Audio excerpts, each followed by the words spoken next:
And given this harsh reality, we need to think about changing the way that we treat and relate towards Europe. We have to look at Europe the same way, more or less, that the United States looks at China. That is, they are our trading partner, we share some common interests with them, but overall, we're rivals. We're rivals. They have a policy that is to harm us, and we have a policy goal of not being harmed. That makes us rivals. Now, it's true that Europe is bigger than Israel. They can bully us in all sorts of ways. But there are some things that we can do to protect ourselves, and we should. First of all, we should stop giving the EU legal immunity for its illegal actions. We should sue the EU against its illegal technical barriers to trade at the WTO tribunal. We should sue them. Second, we should stop providing automatic visas for personnel in the European consulates general in Jerusalem. These are not diplomatic legations that are accredited by the government of Israel, and as a result, the government of Israel has no reason to provide the same treatment towards these consulates that we provide everywhere else, particularly since these consulates are the epicenter of the EU's political, diplomatic, and political trade war against us. We have to, as well, take our response, our initial response, to the imposition of these labeling requirements last week, which was to suspend our diplomatic dialogue with the Europeans in relation to the Palestinians. We should make it permanent, or at least we should make it contingent on the canceling of these labels. So long as these labels remain in effect, the Europeans should have no place at the table. And here it's important to note just how dramatically negative the impact of these labels are on the prospects for peace. After all, the Palestinians say that they're insufficient, and we understand that they are discriminatory, and therefore there's no way that by taking these actions, the Europeans are promoting the cause of peace. To the contrary, they're harming it. As to the NGOs, not only should we do what the Knesset is now debating doing, which is requiring them to note on all their publications that they are funded by foreign governments, but we should deny them tax breaks that they receive, which are effective subsidies by Israeli taxpayers of their actions against us, funded by foreign governments whose purpose is to undermine our ability to govern ourselves.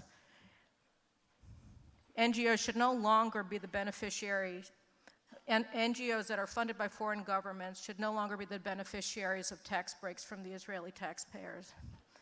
Then there's the European forces that are operating here, specifically the temporary so-called international presence in Hebron. That was an international force of monitors that was put together in 1994 following Baruch Goldstein's massacre of worshipers in the Cave of the Patriarchs. TIP at this point doesn't serve any purpose in terms of protecting either the Muslims or the Jews of Hebron. Basically, its job is to attack Israel, and as such, there's no national interest that is advanced by its continued deployment. They only are deployed there because twice a year, Israel approves a continuation of their mandate. We should not continue to approve the continuation of their mandate when the current 6-month period of their operations comes due. It should end. Finally, the Europeans are able to enact their discriminatory labeling of Israeli products because we have given them our postal code so that they can distinguish between Israeli, Jewish, and non-Israeli products produced beyond the 1949 armistice lines.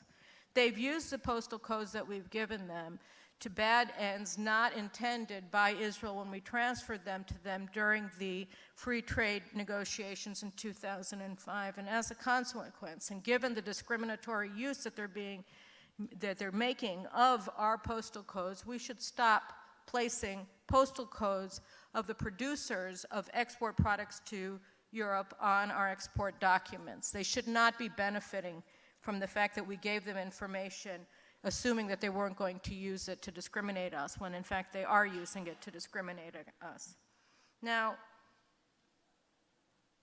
here we have to just understand that this doesn't mean that we don't care about Europe. And it doesn't mean that we don't truly, honestly, and to the bottom of our heart, feel their pain when they're massacred the same way we are by the same people who have the same goal of forming a global caliphate and destroying Western civilization. We care about them deeply, and we wish them all the success, and we should help them any way we can, because these are areas where we have the same interests and the same values, which is why we would have expected better treatment from them on other issues.